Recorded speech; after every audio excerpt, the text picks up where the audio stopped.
Every quarter, I sit down with my employees and we do a one-on-one where we talk about three things. We talk about things you did well, we talk about things that you can work on, and then we talk about different ways that you can dominate, because every single person, I don't care how good you are, has places where they can improve. And what I want to do in this video is go over 6 places that I want you to work on. That way you can dominate in your life too. Number 1, stop comparing yourself to underachievers and build a reputation for being an overachiever. Oh, but Jaspreet, my cousin Bunty, he works so little and he's able to get by. I wonder if I can work less than my cousin Bunty. Look, you got to start building that reputation for being an overachiever, because if you can do that, it's going to hold you to a higher standard and it's going to push you to want to do more. You want to fulfill the expectations of others and you want to exceed the expectations of others. If people think that you're a lazy person who doesn't work, you're going to want to fulfill that expectation and show people that you're lazy and don't work. If people think you're one of those people that works hard and succeeds and does good in things, you're going to want to work hard and succeed and do good in things. When I entered high school, I made a change for myself to become healthier, because before high school, I had no idea of health and fitness and all that. I was getting chubby, and then I decided I wanted to play sports and I wanted to get more fit. I joined the football team and I changed my diet. I stopped eating sweets. And then I became known as the person in my family that didn't eat sweets and that always ate healthy. And this put an expectation on me, because now when we went out to eat, people expected me not to eat junk food, expected me not to eat sugary food, and they expected me to eat healthy and work out. And guess what? It forced me to do that, because now I didn't want to let people down. I wanted to show them that, yeah, you're right, I have those expectations. And this can work in the benefit or in the negative. In the benefit, it made me want to be healthier. It made me eat healthier. It made me want to work out more. It made me want to achieve the fitness goals that I was talking about. But if you build a reputation for being that lazy bum, for being the person that eats like crap, for being the person that doesn't achieve anything, then you're going to want to show the world that that's what it is too. And it can be hard to break out of it. But this is where you got to understand, what expectations do you want to set for people? Because if you set the expectations that you are going to succeed, that you are going to win, that you are going to be the best, that you're going to be healthy, that you're going to be happy, it's going to force you to continue to do things to achieve what it is that you set yourself out to do. But if you do it on the lower end, where now you're setting yourself up with the expectations to fail, to be a loser, to be lazy, to be fat, you're going to continue doing those things. And this is where you're going to start, by setting the expectation and setting those guidelines for yourself for how you are going to build yourself. Number 2 is learn how to spend money. Most people fall into one of 2 categories when it comes to spending money. Number 1 is I spend everything on things that don't make me any money. And number 2 is I don't spend any money at all. I started off here, where I was spending money on my car and my watches and all the nice fancy stuff. And then I realized that I wanted to be financially smart. I wanted to build wealth. I wanted to do this stuff that I had never heard of or thought that I could have before. So then I went the opposite direction. I worked hard to make money. I became an entrepreneur. I was doing whatever I could to make money, but I spent nothing. I didn't go out to eat at restaurants. I didn't go on vacations. I wasn't buying fancy things. I wasn't buying clothes. I spent money on literally nothing.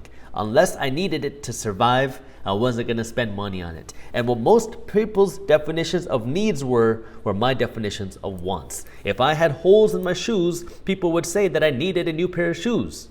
But to me, no, that was just me wanting a new pair of shoes. So I stopped spending money completely. Then over the years, I started to become smarter with spending, and then I learned the difference between price and the actual value that you get. And this is where now you can learn to be a smart spender, because money sitting in a bank account doesn't do any good. But if you really want to be a smart spender, this is where you start spending money on things that you afford. You have to be able to afford it first, but you want to make sure you're spending money on things not based off of price, but rather based off of value. When you change the way you spend based off of value rather than price, it's going to change the way that you live your life, because now you're going to be willing to spend money on things that can make you more money. You're going to be willing to spend money on your own education. You're going to be willing to spend in your own investments. You're going to be willing to invest in yourself, because now you don't have this emotional attachment with money where you think, oh, I worked so hard to earn this money. I don't want to part with it. I never want to leave with it, and I never want to spend it. And it just sits there and looks back at you. But that money that's just sitting there isn't doing you any good. good. Money only provides value when it's spent, and this is where you got to look at the real things that provide you value, whether it be financial value, where you put your money into something that can help you earn more money, whether it's your education, whether it's an investment, whether it's yourself. You're putting your money into this thing that way you can earn more value, or you put your money into something that provides you with some value that you like in your life. Maybe you like traveling in luxury. Maybe you like nice cars. Maybe you like nice homes. Figure out what's important to you, because you can't have everything, especially in the early stages, but figure out what's important to you and then buy that thing based off of the value that you're getting. Of course, you got to make sure you can afford it first, but you want to understand the difference between spending based off of price and spending based off of value. Third, don't be lazy.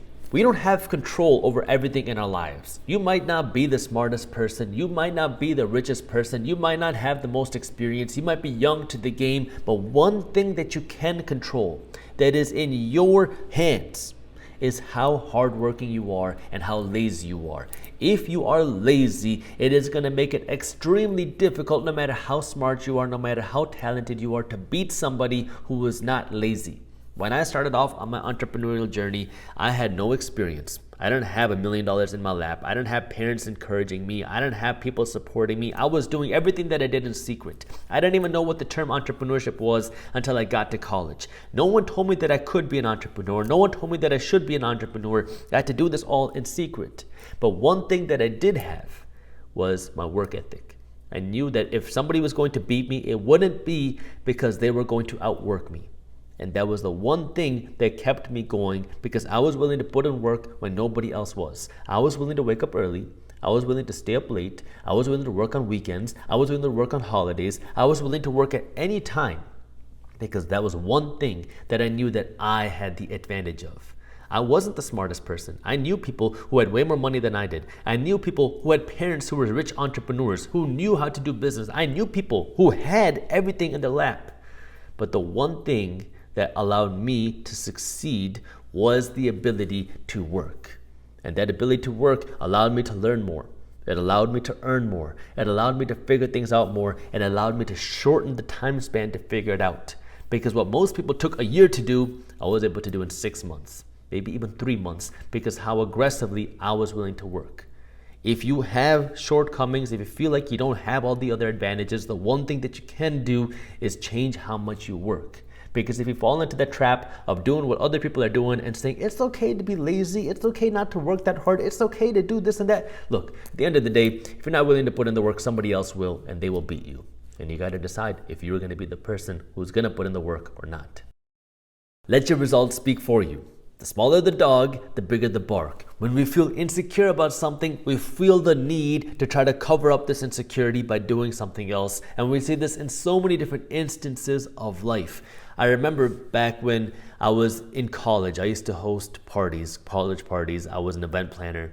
And back then, we used to have this saying with me and my team where at the end of the night, when the fights used to start, the same people that would start fights were usually the smallest and the scrawniest people. These people, these dudes that were weighing like 110, 120 pounds, were trying to fight everybody. Why? I don't know, because they were trying to make up for something that they were lacking in. These small dudes who would get rocked in a fight needed somebody to hold them back every single time. And then as I started to meet more and more people, started to work with different clubs, some of the clubs I started to work with had MMA fighters as their bouncers. And some of these MMA fighters were not the biggest people. They weren't the buffest and strongest looking people, but they were super quiet. But if somebody tried to come up on them or try to do something to them, they would knock you out very quickly. They didn't need to make a show. They didn't need to let you know that they were this strong person, that there was just fighter. They were very quiet, very humble. And then if something came up, they would let you know very quickly when it was time. The smaller the dog, the bigger the bark. And it's the same thing when it comes to money.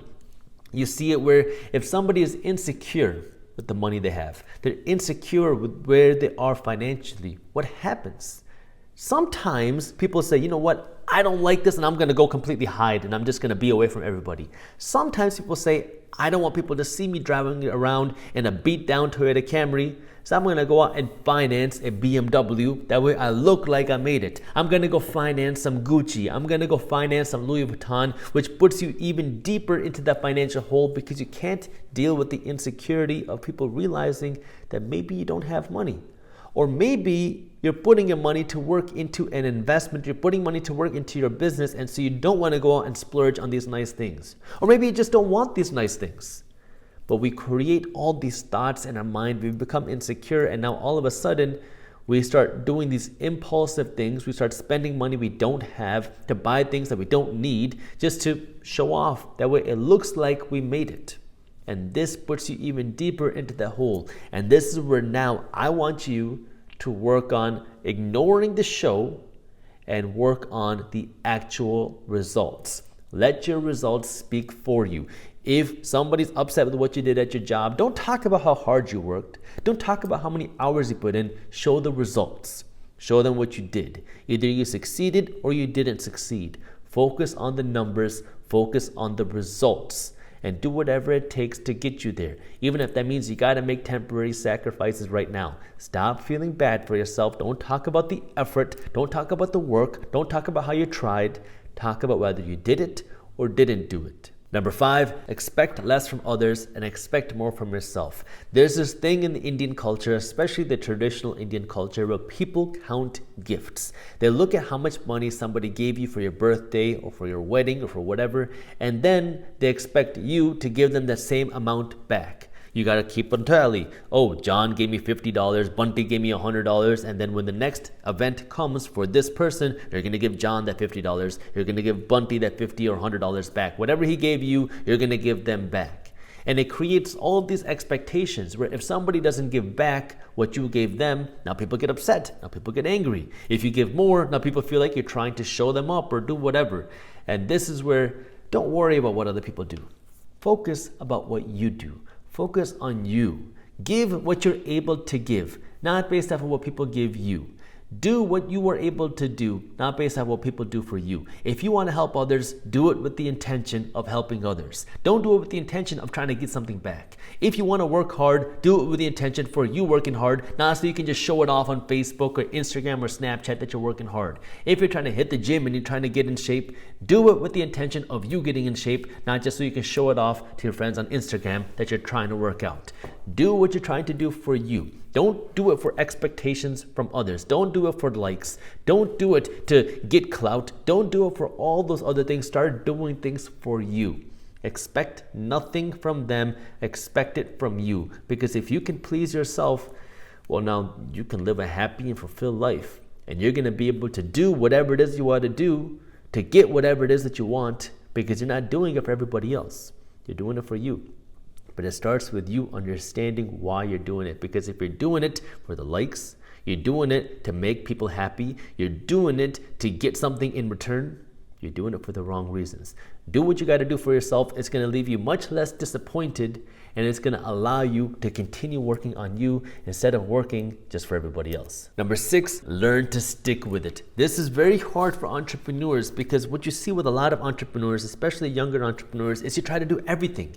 You want to do so many different things because what if this fails? I'll have option B. If option B fails, I got to have option C. And so you try to do everything, and you do a little bit of each one of these things because you don't know which one's going to work. You feel like you need to be doing all these different things in order to be an entrepreneur, in order to succeed. But what ends up happening is when you try to do so many different things, you end up succeeding in nothing.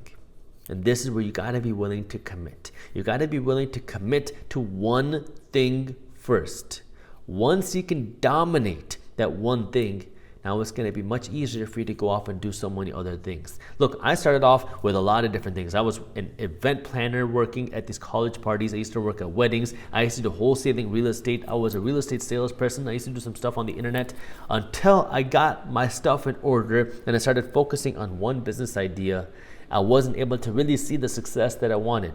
I started by only investing in real estate. Once I was able to build my establishment in real estate, then I started investing in other places. I had to start with one thing to really see success with it before I could start doing a second thing. And you might feel like you're doing more because I don't have enough time. That was the biggest concern for me, was I have a lot of free time and I don't have the ability to just to put it all into one business. But this is where understanding that there's so many different aspects to every different thing that you do. If you're working on one business idea, every business idea needs the same things. You got to get customers. You got to find a product. You got to figure out how you can make more money per product. You got to figure out how to market your idea. You got to figure out how you can get PR coverage. You got to figure out how you can optimize your sales. You got to figure out how you can build an email sales funnel. You got to figure out how to manage people. All these things are involved with every single business idea, but until you can build that one thing, that one cash cow, it's going to be impossible for you to do multiple different things. Now, once you build that one thing, now you can use that one thing as leverage to build the second and the third and the fourth, but you have to have one thing. And if you're taking your limited resources and you're spreading it across multiple different things, it's going to be impossible for any of them to work. And the argument is, well, if I try them all, one's got to stick, right? The problem is, if you try them all, none of them are going to stick. Start with one. Put your effort into it. Commit to it. Put in the time, the effort, the nurture that it needs in order to succeed, and then get that to work. If it really doesn't work, that's when you switch. But you have to be willing to commit and tell yourself that you're going to work on one thing first. Now, if you are an entrepreneur and you want to stay up to date on what's happening and the latest business trends and the latest funding trends and the latest innovation trends, that way you can run your business better, then you can join something like Business Briefs, which is my free newsletter for entrepreneurs and business owners. It's a resource to help you stay up to date on the latest trends. That way you can continue working on your business. Business Briefs is completely free, and you can join Business Briefs for free down in the description below. So you want to stack the assets, not just stack the cash, because stacking the cash makes you feel rich, but that rich has a time span. This wealth that you have from your assets doesn't have a time span, because your assets will continue to pay you even after you stop working. And if you have good assets, they'll continue to pay you even after you die.